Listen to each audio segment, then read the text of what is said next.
Greetings and salutations, everybody. Welcome to another 80s throwback as we head, no pun intended, into a revisit of the 1981 film Scanners. Yes, the one with the exploding head. It seems to be what it is best known for and what I kind of think of first as well. Exploding head and Michael Ironside. But what is this film actually about, and is there anything else to it worth talking about? Well, the synopsis is as follows.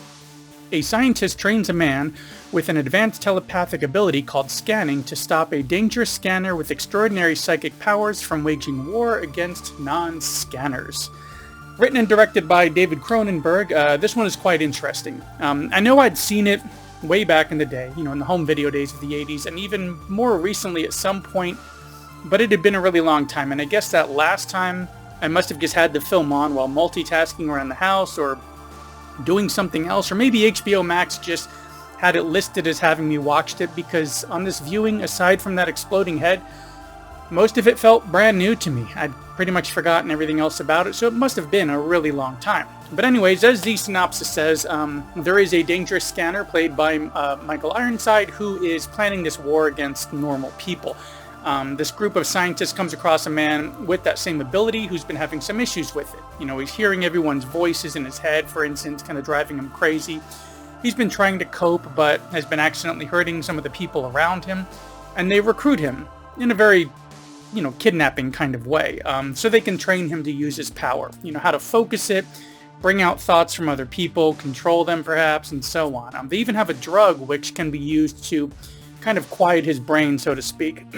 So, you see, the exploding head part isn't really the superpower, It isn't Exploding Heads the movie. That was just one shocking scene toward the beginning, as a character was trying to demonstrate his power, offering to read the mind of somebody in the audience who would want to volunteer, and the situation goes south, ending in a bloody mess and a lot of panic. But that's just our main introduction to the antagonist. What this felt like most was like a spy film, but rather than like a 70s or 80s espionage film regarding like USA versus Russia, as was really common at the time, this is more about our, well, let's just say bad scanner versus good scanner in a way. There's much more than the exploding heads in this, as there's focus on people who've had the power, how it has affected their lives and what they do to live with it, and who can either be enlisted in the fight against, or we can at least gain intel from to help us in our fight against this, bad scanner who's out to wage war. Some have almost like a group home or group therapy in a way. Another one kind of dives into his artwork and is, kind of secluded, for example.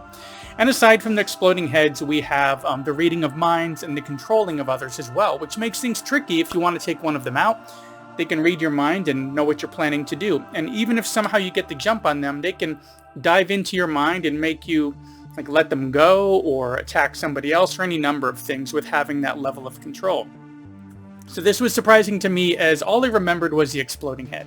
It's shocking, graphic, and even a bit laughable at how outrageous and over the top it is, but it really sticks, and it's not just what I remembered the most, but it seems what is always most referenced as the most popular memory about this film whenever it's brought up.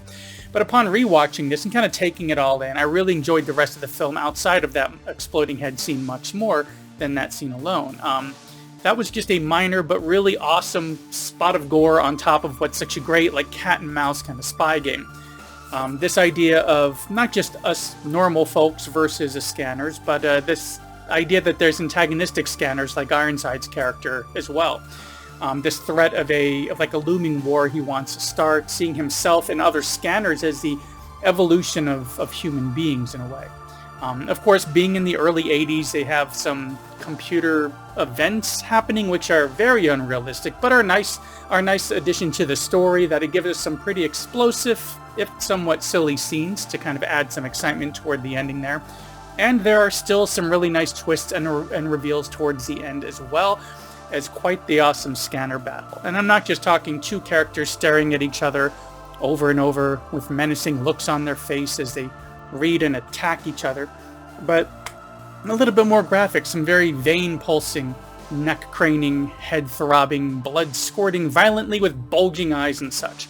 So when you throw all that in together, you get this gross body horror style retro 80s film with the amazing Ironside on board, of course, in this cat and mouse spy game kind of film, which is definitely more than worth checking out. And speaking of checking out, thanks for checking out my latest quick video here for Scanners from 1981, which at the time of this video is available on HBO Max, the Criterion Channel, and paid rental. This is one that I actually don't have in my physical media collection as of yet, but after this revisit, it's definitely on my list of titles to scoop up and get one day. Anyways, that's all I've got for this one. Thanks for coming by. If you enjoyed this video, and especially this renewed focus on the 80s titles, please give me a thumbs up. And if not already subscribed, consider subscribing and hitting that little bell icon to get notifications when I put up new content, which is typically between 1 and 3 times a week. And I will see you in the next one.